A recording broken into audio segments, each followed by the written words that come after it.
Good morning to all. Dear students, in this video, we will provide solution of practice paper 4 prepared by Diet Matana, district Fatehabad. Dear students, इस practice paper 4 की एक खासियत ये है कि ये दोनों मीडियम में हमारे पास उपलब्ध है और दोनों ही मीडियम के जो स्टूडेंट हैं वो इसका फ़ायदा उठा सकेंगे। तो डियर स्टूडेंट्स, हमारे पास फर्स्ट क्वेश्चन आ रहा है, वो इस प्रकार से है। व्यष्टि अर्थशास्त्र का दूसरा नाम है। जो पहला क्वेश्चन है वो है व्यष्टि अर्थशास्त्र का दूसरा नाम है। ऑप्शन ए कीमत सिद्धांत, बी मुद्रा सिद्धांत, सी रोजगार सिद्धांत और डी इनमें से कोई नहीं।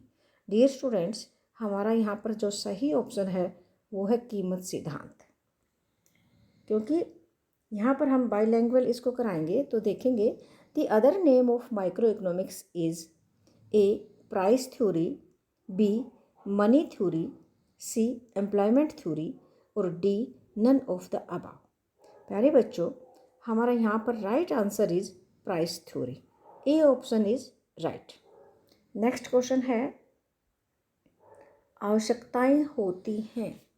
आवश्यकताएं होती हैं ए असीमित, बी सीमित, सी ए और बी दोनों और डी कोई नहीं। डियर स्टूडेंट्स, यहाँ पर हमारा जो सही आंसर है वो है ए, क्योंकि आवश्यकताएं असीमित होती हैं। हमारी एक आवश्यकता पूरी होती नहीं है, उसके तुरंत बाद दूसरी आवश्यकता शुरू हो जाती है। तो बहुत सारी आवश्यकताएं होती हैं, इसीलिए यहाँ पर हमारा जो सही ऑप्शन वो ए है, असीमित आवश्यकताएं हैं। Wants are unlimited, limited, both A and B, D none of the above. Dear students, wants are unlimited. A option is right. Next, उत्पादन संभावना वक्र का आकार कैसा होता है। उत्पादन संभावना वक्र अर्थात production possibility curve. Shape of production possibility curve is PPC. Shape of PPC is, यहाँ पर आप देखेंगे ये PPC production possibility curve PPC, ये कॉनकेव होती है, दैट इज कॉनकेव। ये कॉनकेव है, concave to origin, that is origin. तो ये इसको हम हिंदी में नतोदर बोलेंगे। तो यहाँ पर ए ऑप्शन नतोदर, बी उन्नतोदर, सी सीधी रेखा और डी इनमें से कोई नहीं। तो यहाँ पर ए ऑप्शन इज राइट, नतोदर। इसको इंग्लिश में हम क्या बोलेंगे, कॉनकेव। तो पीपीसी जो है कॉनकेव होती है और जो कि इंडिफरेंस कर्व जो होती है वो कॉन्वेक्स होती है। तो हमने बिल्कुल ध्यान रखना है, जो उत्पादन संभावना वक्र है या production possibility curve, PPC concave and IC convex. तो यहाँ पर हमारा जो क्वेश्चन है, क्वेश्चन नंबर जो 3 है वो है पीपीसी का। तो PPC is concave to the origin. Next question है, नमक की मांग की कीमत लोच कैसी है। नमक, the price elasticity of demand of salt is. नमक की मांग, ए ऑप्शन लोचदार, बी बेलोचदार, सी समानुपाती, डी शून्य। तो नमक की जो मांग होती है वो पूर्णतः बेलोचदार होती है, यानी कि बेलोचदार। शून्य, इसको हम कहेंगे शून्य, कोई भी इलास्टिसिटी उसमें नहीं होती है। देखिएगा, price elasticity of demand of salt is 0। इसका मतलब है यहाँ पर हम देखेंगे elasticity equal to 0, no elasticity. यहाँ पर हम देखेंगे ये बिल्कुल स्ट्रेट लाइन होती है, वर्टिकल।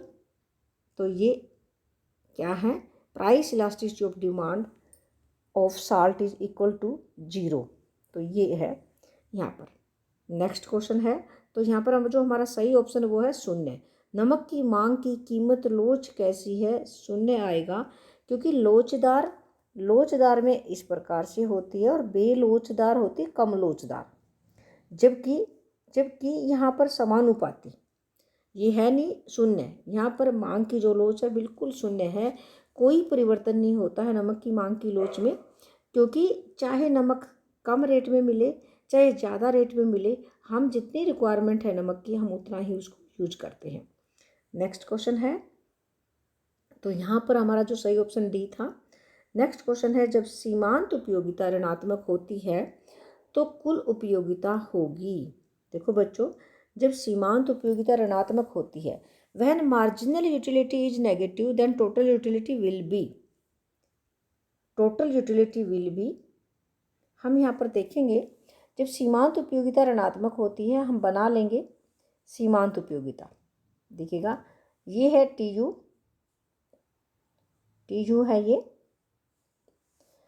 अब ये है सीमांत यानी कि marginal utility, total utility and marginal utility. Question is there here, question is when marginal utility is negative, that is negative, then total utility will be, when this is negative, after 0 this is negative, जब ये negative है तो total utility क्या हो रही है, नीचे की तरफ गिरती हुई है। देखो here is, this is maximum या हाईएस्ट है यहाँ पर, तो हमारा जो ऑप्शन है जब सीमांत उपयोगिता ऋणात्मक होती है तो कुल उपयोगिता होगी। न्यूनतम नहीं, गलत है, और अधिकतम भी नहीं है क्योंकि एच तो यहाँ पर है, और गिरती हुई या बढ़ती हुई तो गिरती हुई होगी। हमारा सही ऑप्शन सी है। इंग्लिश मीडियम में हम देखते हैं when marginal utility is negative then total utility will be minimum maximum decreasing, यहाँ सही ऑप्शन है डिक्रीजिंग। नेक्स्ट क्वेश्चन है, किन वस्तुओं पर मांग का नियम लागू होता है। सामान्य वस्तु, गिफन पदार्थ, प्रतिष्ठा सूचक वस्तु, इन सभी वस्तुओं पर। देखो बच्चों, ये किन वस्तुओं पर मांग का नियम लागू होता है, या law of demand apply on goods, normal goods, Giffen goods, article of distinction, all of the above goods. तो यहाँ पर जो हमारा सही ऑप्शन है वो नॉर्मल गुड है, और यहाँ पर सही ऑप्शन है सामान्य वस्तु, क्योंकि जो मांग का जो नियम है, लॉ ऑफ जो डिमांड है वो नॉर्मल गुड या सामान्य वस्तुओं पर लागू होता है, जबकि यहाँ पर गिफन गुड है और आर्टिकल ऑफ डिस्टिंक्शन है, ये तो exceptions of law of demand है या मांग के नियम के अपवाद हैं। तो हमारा जो सही ऑप्शन ए है। नेक्स्ट क्वेश्चन हमारा है, सीमांत उपयोगिता हो सकती है, सीमांत उपयोगिता हो सकती है यानी कि मार्जिनल यूटिलिटी में बी या कैन बी। यहाँ पर हम देखेंगे मार्जिनल यूटिलिटी जो है, जो सीमांत उपयोगिता है ये टोटल यूटिलिटी है, और जो सीमांत उपयोगिता वो क्या है वो देखिएगा। यहाँ पर ये जो एम यू है, यहाँ पर 0 है, और यहाँ पर नेगेटिव है, और यहाँ पर पॉजिटिव है, तो ये हो सकती है धनात्मक, ऋणात्मक। नेक्स्ट हम आगे देखते हैं, शून्य, उपरोक्त सभी। यहाँ पर हमारा जो सही ऑप्शन है वो डी होगा, क्योंकि देखिएगा मार्जिनल यूटिलिटी में B positive, negative, 0 and all of the above. तो सही ऑप्शन हमारा है, right option is all of the above. Why, क्यों, ये देखिएगा ये टी यू है और ये एम यू है, तो यहाँ पर ये नेगेटिव है मार्जिनल यूटिलिटी, और यहाँ पर है 0 और यहाँ पर है पॉजिटिव, तो ये तीनों ही हो सकती है। तो all of the above, marginal utility में B all of the above, positive, negative, 0, D option is right. Next question है, मांग वक्र का ढलान होता है। जो मांग वक्र है उसका ढलान कैसा होता है, या slope of demand curve is, slope of demand curve is positive, 0, negative या इन्फिनिटी। यहाँ पर जो मांग वक्र का जो ढलान होता है वो ऋणात्मक होता है। C option is right, C option हमारा बिल्कुल ठीक है। कैसे, ये देखिएगा यहाँ पर this is the demand curve, और ये जो डिमांड कर्व है ये क्या है, नेगेटिव स्लोप है, इसकी जो स्लोप है नेगेटिव है, यानी कि ये नेगेटिव कैसे है, क्योंकि यहाँ क्वांटिटी होती है और यहाँ प्राइस होता है।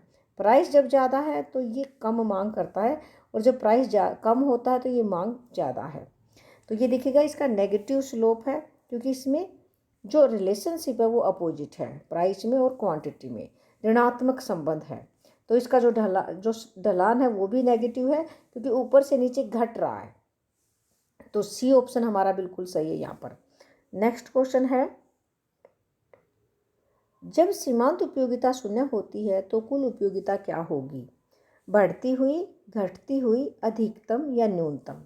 देखिएगा, when marginal utility is zero then total utility will be increasing, decreasing, maximum, D option है minimum. Dear students, when marginal utility is zero then total utility will be, देखिए डायग्राम की हेल्प से आपको बताएंगे। ये टीयू है total utility और ये हाईएस्ट है यहाँ पर। तो यहाँ पर ये सीमांत उपयोगिता जो एमयू है वो यहाँ पर जीरो है। ये देखिएगा, हमारा क्वेश्चन है when marginal utility is zero, MU is zero, then total utility will be, यहाँ ये this is the total utility will be highest या मैक्सिमम। तो हम क्या कहेंगे, जब सीमांत उपयोगिता शून्य होती है तो कुल उपयोगिता क्या होगी? अधिकतम होगी। तो हमारा सी ऑप्शन बिल्कुल ठीक है। यहाँ पर हम देखेंगे सी ऑप्शन मैक्सिमम होगी। Is it clear? Next, budget रेखा कहलाती है। क्वेश्चन नंबर 10, बजट रेखा कहलाती है। Budget line is called, A option कीमत रेखा, बी आय रेखा, सी लागत रेखा, डी बजट समूह। डियर स्टूडेंट्स, बजट रेखा क्या कहलाती है? ये बजट रेखा है और इसको हम क्या कहेंगे? प्राइस लाइन, कीमत रेखा, प्राइस लाइन, इसको हम कीमत रेखा कहते हैं या प्राइस लाइन कहते हैं। तो आय रेखा, लागत रेखा, बजट समूह ये नहीं है। हमारा सही ऑप्शन यहाँ पर ए है। देखिएगा, budget line is called price line, A option is right. Income line, cost line ये नहीं है। नेक्स्ट क्वेश्चन हमारा है, औसत स्थिर लागत वक्र का सामान्य आकार कैसा होता है? यू आकार, दाहिनी ओर ढलवां, एक्स एक्स के समानांतर या दाहिनी ओर ऊपर की ओर उठता हुआ? दाहिनी ओर ढलवां, एक्स एक्स के समानांतर या दाहिनी ओर ऊपर की ओर उठता हुआ। इंग्लिश मीडियम में हम देखेंगे, the normal shape of average fixed cost curve is U shape, right downward, parallel to X axis या राइट अपवर्ड। डियर स्टूडेंट्स, अभी हम इसकी शेप बनाएंगे AFC। देखिएगा, AFC की जो शेप होती है वो कैसी होती है? वो इस प्रकार से होती है, एवरेज फिक्स्ड कॉस्ट, औसत स्थिर लागत। वैसे तो इसकी जो शेप होती है उसको हम बोलते हैं rectangular hyperbola, rectangular hyperbola, rectangular hyperbola. लेकिन यहाँ हमारे ऑप्शन में नहीं है। तो हम यहाँ पर देखेंगे औसत स्थिर लागत वक्र का सामान्य आकार कैसा होता है? यू आकार, यू आकार, दाहिनी ओर ढलवां। देखिएगा, हम ये दायां हाथ है हमारा, ये मतलब दाहिनी ओर, राइट हैंड को, राइट डाउनवर्ड, इनकी राइट की तरफ है। देखो ये राइट की तरफ जा रहा है और डाउनवर्ड जा रहा है, नीचे की तरफ आ रहा है। डाउनवर्ड भी है और राइट भी है। राइट की देखो, इधर राइट है तो राइट की तरफ डाउनवर्ड है, बी ऑप्शन। और एक्स एक्स के समानांतर तो ये हो ही नहीं सकती है, और दाहिनी ओर ऊपर को उठता हुआ ये भी नहीं है। तो ये राइट वार्ड आया हुआ है और दाहिनी तरफ है। तो हमारा सही ऑप्शन बी है बच्चों, दाहिनी ओर ढलवा। और इंग्लिश मीडियम में हम क्या बोलते हैं कि normal shape of average fixed cost curve is U shape, no, right downward, B option is correct, parallel to X axis, no, right upward, no. Next question है, सीमांत लागत वक्र औसत लागत वक्र को उस स्थिति में काटती है जब औसत लागत नीचे की ओर गिर रही होती है, औसत लागत वक्र ऊपर की ओर उठ रही होती है। हम पहले इसका डायग्राम बना लेते हैं। ये हम देखेंगे AC, ये है AC औसत लागत वक्र, और इसका जो न्यूनतम बिंदु है वो यहाँ पर है, तो ये है MC। तो देखो बच्चों, यहाँ पर क्या बताया गया है कि औसत लागत वक्र नीचे की ओर गिरे। जब ये देखो AC जब नीचे की तरफ गिरी तब काटती, नो। औसत लागत वक्र जब ऊपर उठ रही होती तब काटती, तो भी नहीं काटती है। औसत लागत वक्र न्यूनतम है, यहाँ पर ये ऑप्शन बिल्कुल ठीक है, मिनिमम, इस यहाँ पर ये मिनिमम है और यहाँ से ये काटती है। सी ऑप्शन हमारा ठीक है। डी इनमें से कोई नहीं, ये नहीं आएगा। तो औसत लागत वक्र न्यूनतम है। इंग्लिश मीडियम में हम देखेंगे marginal cost curve cuts average cost curve at that point AC is falling. AC is falling, AC falling का मतलब ये है। AC is rising, that is ये। AC इज मिनिमम, ये यहाँ पर मिनिमम है AC, यहाँ पर AC मिनिमम है और नन ऑफ द अबाव। तो यहाँ पर AC इज जहाँ पर मिनिमम है वहाँ से MC इसको काटती है। तो यहाँ पर हमारा सही option is AC is minimum, that is right answer. Next question is दीर्घकाल में सभी उत्पादन कारक स्थिर होते हैं, परिवर्तनशील होते हैं। दोनों A और B, इनमें से कोई नहीं। यहाँ पर हमारा जो सही ऑप्शन है वो बिल्कुल B बिल्कुल ठीक है, क्योंकि दीर्घकाल समय की बहुत बड़ी अवधि होती है और उसमें सभी साधन परिवर्तनशील होते हैं। तो बाहर जो 13वां जो क्वेश्चन है उसका B आंसर बिल्कुल ठीक है। यहाँ पर हम देखेंगे in long period all factors of productions are fixed, B variable, C both A and B, D none of the above. यहाँ पर हमारा सही ऑप्शन B है, वेरिएबल, जो परिवर्तनशील हैं। सभी साधन परिवर्तनशील होते हैं क्योंकि दीर्घकाल में हम सभी साधन खरीद सकते हैं, समय की बहुत बड़ी अवधि होती है। तो वहाँ पर हमने वेरिएबल मानकर चलना है कि दीर्घकाल में in the long period all factor of productions are variable. B option is right. Next question, समविच्छेद बिंदु क्या दर्शाता है? समविच्छेद बिंदु क्या दर्शाता है? असामान्य लाभ, नो। असामान्य हानि, नहीं। अधिकतम लाभ, ये भी नहीं है यहाँ पर। नेक्स्ट है, यहाँ पर हम देखेंगे न लाभ न हानि, लाभ अलाभ बिंदु भी इसको हम बोलते हैं। नो लॉस नो प्रॉफिट, यानी कि यहाँ पर अब हम दिखाएंगे डायग्राम के माध्यम से। तो हमारा यहाँ पर सही ऑप्शन डी है, क्योंकि देखो break even point shows super normal profit, no. Abnormal profit, no. Maximum profit, no. No loss no profit, that is right. यहाँ पर डी ऑप्शन इज राइट। यहाँ पर हम देखेंगे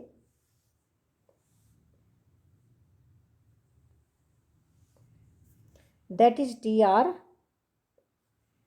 and that is TC, total cost. हम यहाँ पर देखेंगे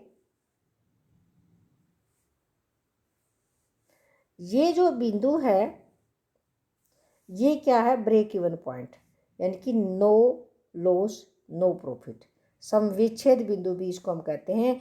TR equal to TC, here TR equal to TC, तो नो लॉस नो प्रॉफिट या नो प्रॉफिट नो लॉस, ना लाभ ना हानि, न लाभ न हानि, यानी कि डी ऑप्शन हमारे यहाँ पर बिल्कुल ठीक है।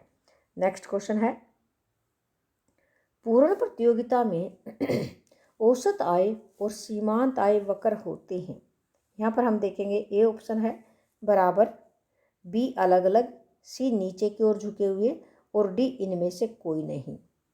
पूर्ण प्रतियोगिता में देखिए जो पूर्ण प्रतियोगिता है उसमें AR इक्वल टू MR होता है, AR इक्वल टू MR। यहाँ पर हम देखेंगे ये जो रेखा है AR इक्वल टू MR है, OXY। पूर्ण प्रतियोगिता में इक्वल टू P भी हम लिख सकते हैं इसको, तो ये है बराबर। ए ऑप्शन हमारा बिल्कुल ठीक है।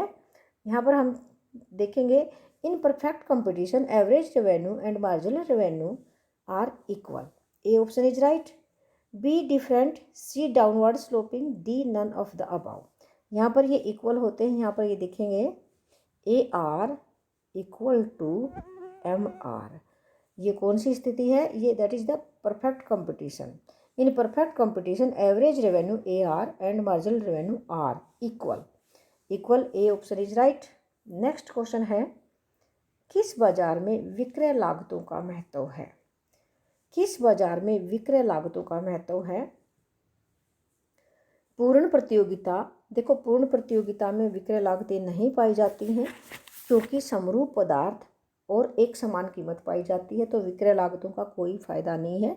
विक्रय लागतें क्या होती हैं? एडवर्टाइजमेंट का खर्चा है, इस प्रकार से विक्रय लागतें होती हैं, जो भी विज्ञापन पर खर्च किया जाता है बेचने के लिए। तो विक्रय लागतों का महत्व है, पूर्ण प्रतियोगिता पर नहीं है। एकाधिकार एक ही विक्रेता है, उसकी मर्जी है तो लोग खरीदेंगे, वहाँ भी विक्रय लागत नहीं पाई जाती है। ए और बी दोनों, ये भी गलत है। इनमें से कोई नहीं, यहाँ पर ये सही ऑप्शन है डी, इनमें से कोई नहीं। क्योंकि बच्चों जो विक्रय लागतें होती हैं वो एकाधिकारी प्रतियोगिता और अल्पाधिकार में पाई जाती हैं। एकाधिकारी प्रतियोगिता और अल्पाधिकार में पाई जाती है। मोनोपोलिस्टिक कंपटीशन एंड ओलिगोपोली, ये दो ऐसी स्थिति हैं जहाँ पर विक्रय लागतें पाई जाती हैं। देखो हम इंग्लिश में देखते हैं इसको। Selling cost are important in which market. Selling cost किस मार्केट में इम्पोर्टेंट है? Perfect competition no, monopoly no, A और बी दोनों no, none of the above. यहाँ पर D option is right, because selling cost are important in oligopoly. Oligopoly and imperfect competition और monopolistic competitions।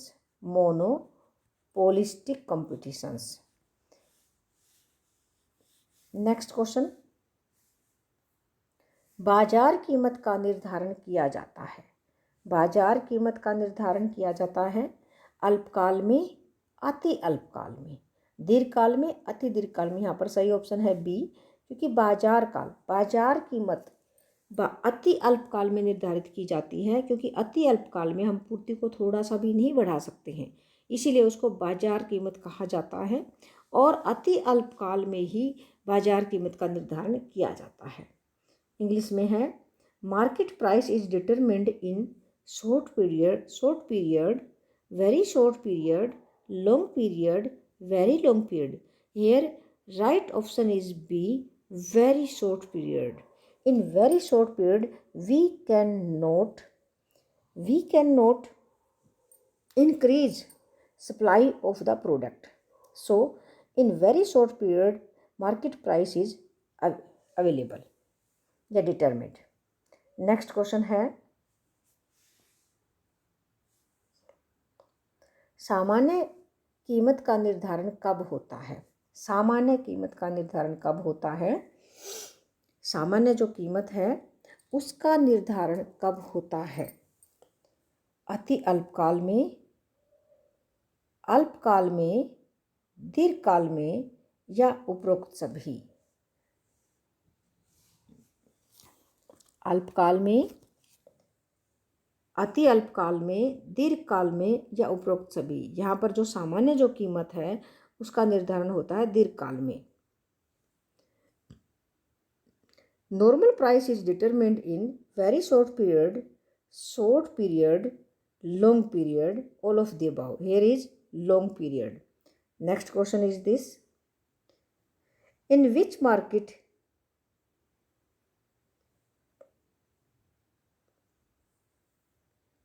अल्पाधिकार में विक्रेता होते हैं? अगला क्वेश्चन है, अल्पाधिकार में विक्रेता होते हैं अनेक, कुछ, दो, एक। यहाँ पर ऑप्शन आएगा कुछ, क्योंकि अल्पाधिकार, अल्प माने होता है थोड़े से, यानी कि कुछ, तो यहाँ पर सही ऑप्शन है कुछ। In oligopoly market how many sellers are there? Many, few. Option, correct option is few. In oligopoly market how many sellers are there? A few, थोड़े से, कुछ, ओलिगोपोली, 2, 1। तो right option is B. Next question, कीमत विभेद किस बाजार की विशेषता है? कीमत विभेद यानी कि प्राइस डिस्क्रिमिनेशन या कीमत विभेद किस बाजार की विशेषता है?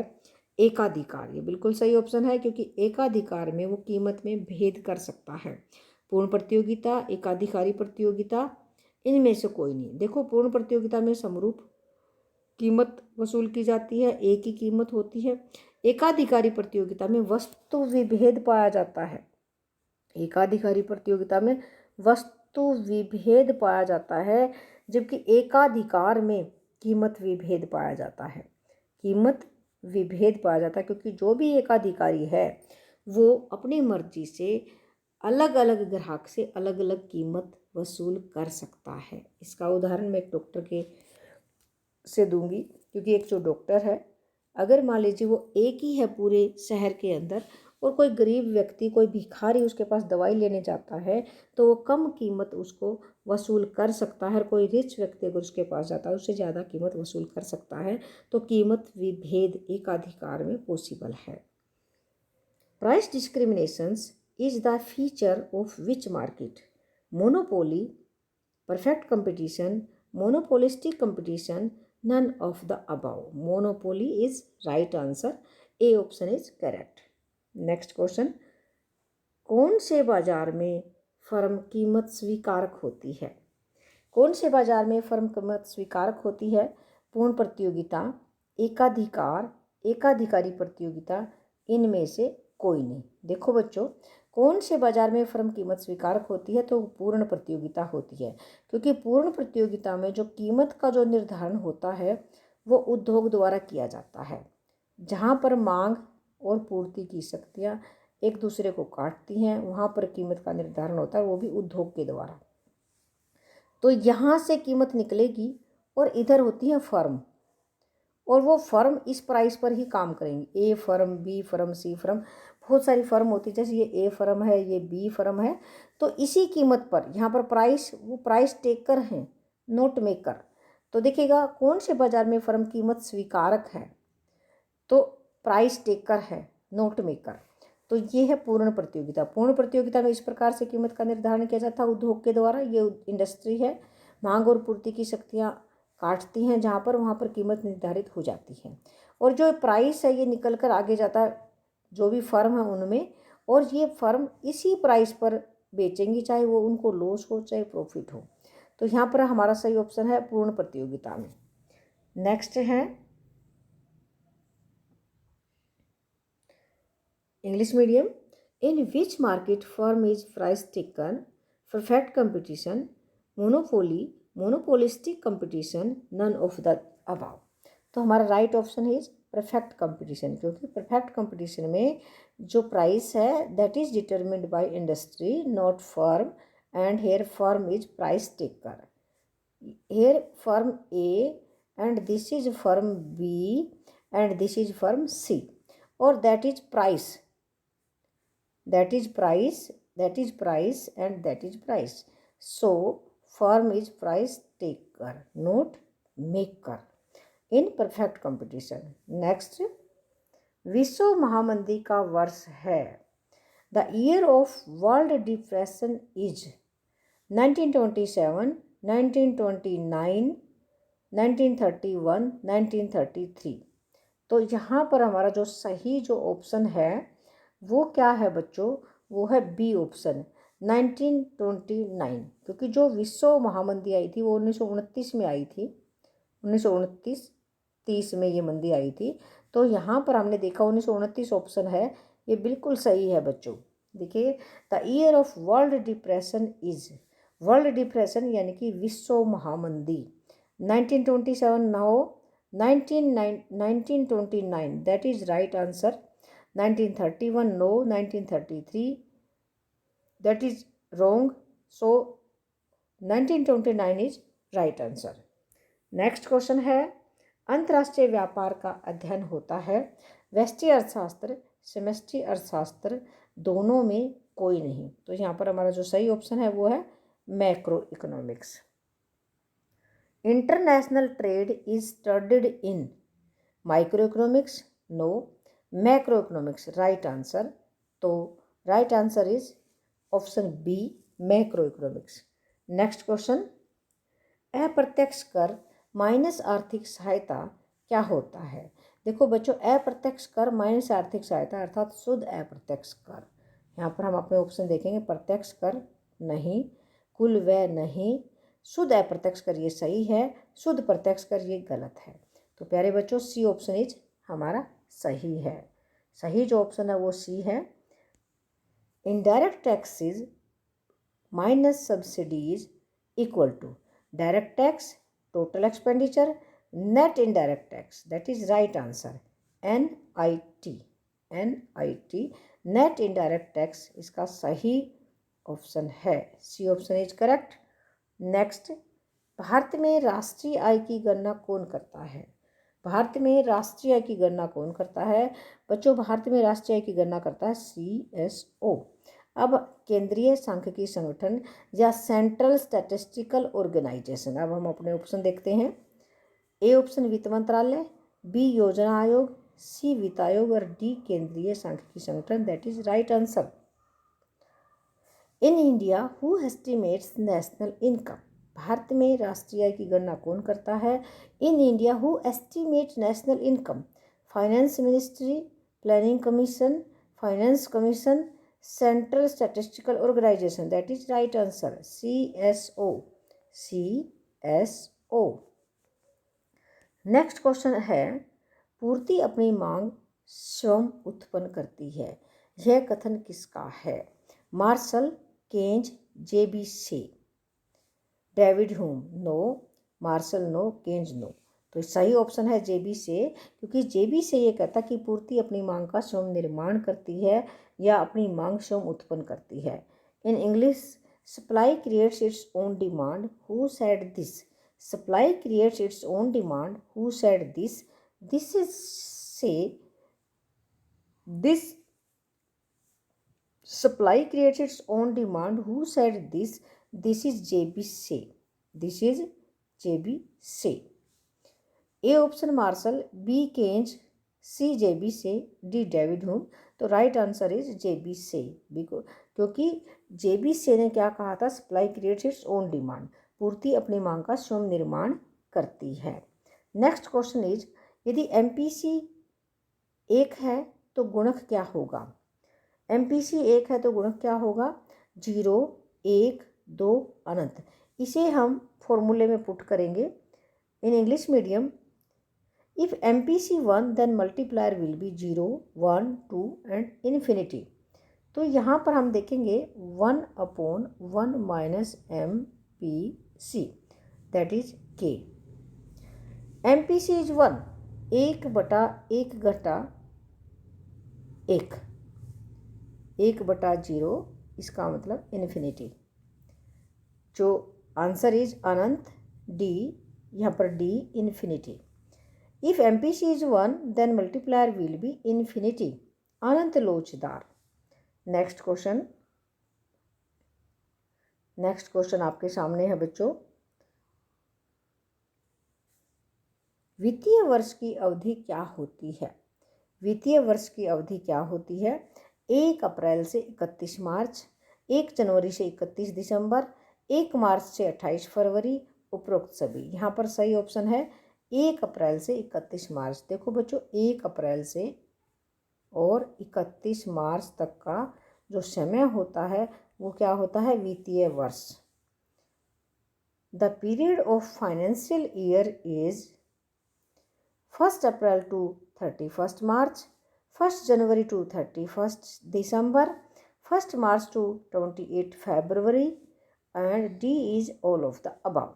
तो यहाँ पर 1 April to 31 March, that is right answer. Next question, सेवा कर है। सेवा कर है प्रत्यक्ष कर, अप्रत्यक्ष कर, निगम कर, मनोरंजन कर। बच्चों, यहाँ पर ये अप्रत्यक्ष कर है सेवा कर, क्योंकि इसको टाला जा सकता है, हम इसको टाल सकते हैं। Service tax is direct tax, indirect tax, corporation tax, entertainment tax. तो दैट इज इनडायरेक्ट टैक्स। तो B option is right. Next question है, निम्नलिखित में से कौन सा प्रत्यक्ष कर का उदाहरण है? प्रत्यक्ष कर का उदाहरण कौन सा है? विच of the following is example of direct tax? Entertainment tax, excise duty,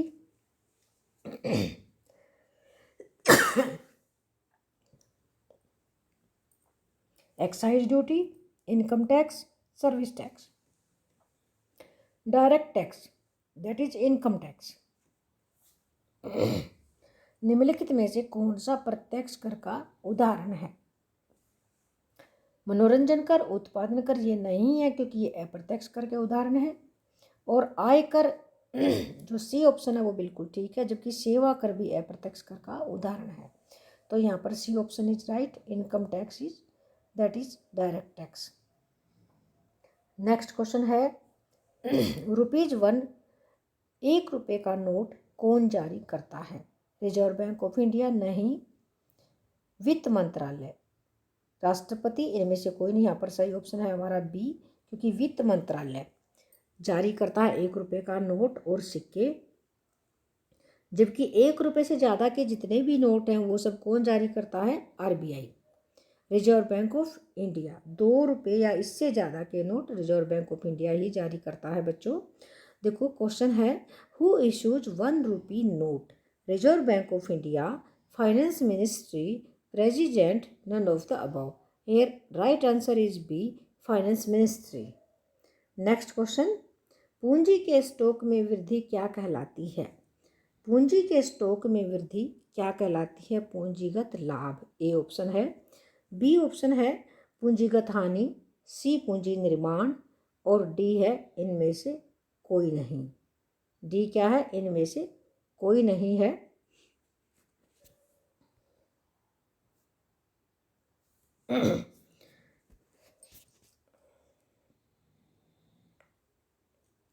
पूंजीगत हानि, पूंजी निर्माण, इनमें से कोई नहीं।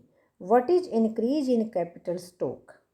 What is increase in capital stock? Capital gains, capital loss, capital formation. C option is right. Next question, निम्न में से कौन सा प्रवाह है? कौन सा प्रवाह है? देखो बच्चों, प्रवाह में क्या होता है? समय अवधि होती है। उपभोग, धन, मुद्रा की मात्रा, कोई नहीं। यहाँ पर हमारा जो राइट ऑप्शन है वो है उपभोग। Which of the following is flow variable? Consumptions, wealth, quantity of money, none of these.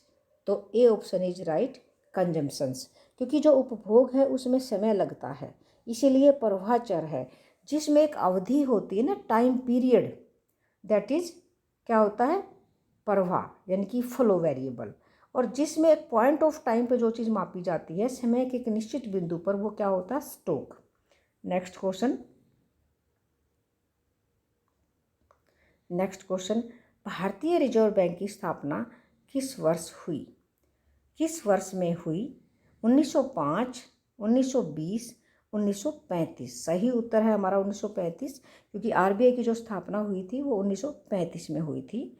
Next है, RBI was established in which year? 1905, 1920, 1935, 1995। तो 1935 is right answer. Next question है, सीमांत बचत प्रवृत्ति बराबर। सीमांत बचत प्रवृत्ति यानी कि MPS equal to S/Y, Y/S, आय में परिवर्तन और बचत में परिवर्तन। बचत में परिवर्तन और आय में परिवर्तन डेल्टा S/डेल्टा Y, ये फॉर्मूला होता है। तो ये यहाँ पर डी ऑप्शन ठीक है। देखिएगा, marginal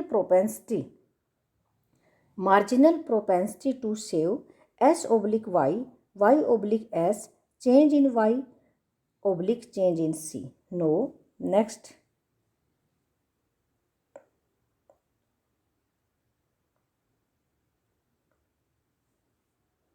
Change in S and change in Y. That is right answer. D option is correct. Next question बच्चों, जो निवेश आय रोजगार के स्तर से स्वतंत्र होता है वह क्या कहलाता है? स्वचालित निवेश या ऑटोनोमस इन्वेस्टमेंट, शुद्ध निवेश, प्रेरित निवेश, वास्तविक निवेश। यहाँ पर हमारा सही ऑप्शन है ए, स्वचालित निवेश। Which investment is independent from level of income and employment? Autonomous investment, net investment, induced investment, real investment. Dear students, A option is right, autonomous investments, that is free from level of income and employment. Next question, लाभ की आशा से प्रेरित होकर किया गया निवेश क्या कहलाता है? लाभ की आशा से प्रेरित होकर के, शुद्ध निवेश, प्रेरित निवेश, स्वचालित निवेश, वास्तविक निवेश। Investment done is induced to rate of profit is called net investment, induced investment. That is right answer, induced investment, autonomous investment, real investments. Dear students, induced investment जो होता है वो इस प्रकार से उसकी शेप होती है, इसको बोलते हैं हम प्रेरित निवेश। नेक्स्ट क्वेश्चन, निम्नलिखित में से कौन सा सही है? MPC जमा MPS equal to 1 right, 1 minus MPC equal to MPS that is also right, 1 minus MPS equal to MPC ये भी ठीक है, ऑल ऑफ द अबाव ये बिल्कुल ठीक ऑप्शन है। तो डियर स्टूडेंट्स यहाँ पर चारों ऑप्शन ठीक है, तो तीनों ऑप्शन ठीक है, तो हमारा डी ऑप्शन इज राइट, यहाँ पर डी ऑप्शन ठीक है। अब नेक्स्ट यहाँ पर देखेंगे, which of the following is correct? MPC जमा MPS equal to 1 right, 1 minus MPC equal to MPS that is right, 1 minus MPS equal to MPC that is right, यानी कि it means D option is correct, all of the above. Next question, राजकोषीय घाटा minus ब्याज का भुगतान। प्राथमिक घाटा जो है, प्राइमरी जो डेफिसिट है वो क्या है? प्राथमिक घाटा। राजकोषीय घाटा माइनस ब्याज का भुगतान, राजकोषीय घाटा जमा ब्याज का भुगतान, राजकोषीय घाटा गुणा ब्याज का भुगतान, राजकोषीय घाटा भाग ब्याज का भुगतान, ये सब गलत है तीनों ऑप्शन, और ए ऑप्शन हमारा बिल्कुल ठीक है। Primary deficit equal to A option fiscal deficit minus interest payment that is right, fiscal deficit plus interest payment that is wrong, fiscal deficit multiply interest payment that is also wrong, fiscal deficit divided by interest payment that is also wrong, so A option is right. निम्नलिखित में से किसे राष्ट्रीय आय में शामिल नहीं किया जाता? निम्नलिखित में से किसे राष्ट्रीय आय में शामिल नहीं किया जाता? घरेलू सेवाएं, मध्यवर्ती वस्तुएं, हस्तांतरण आय, ये जो तीनों हैं इनको किसी को भी राष्ट्रीय आय में शामिल नहीं किया जाता, तो राइट आंसर इज उपरोक्त सभी, यानी कि ये सभी राष्ट्रीय आय में शामिल नहीं की जाती हैं। Which of the following is not included in national income? Domestic services, intermediate goods, transfer income, all of the above. तो right answer is D, all of the above. Dear students, ये हमारे 40 क्वेश्चंस थे जो कि दोनों medium में उपलब्ध थे हमारे पास, English medium and Hindi medium. तो ये हमने पूरी कोशिश की है इनको आपको अच्छे से समझाने की। मैं उम्मीद करूँगी कि आपको अच्छे से क्लियर हुए होंगे, और इसी के साथ धन्यवाद, मैं आपसे विदा लेती हूँ।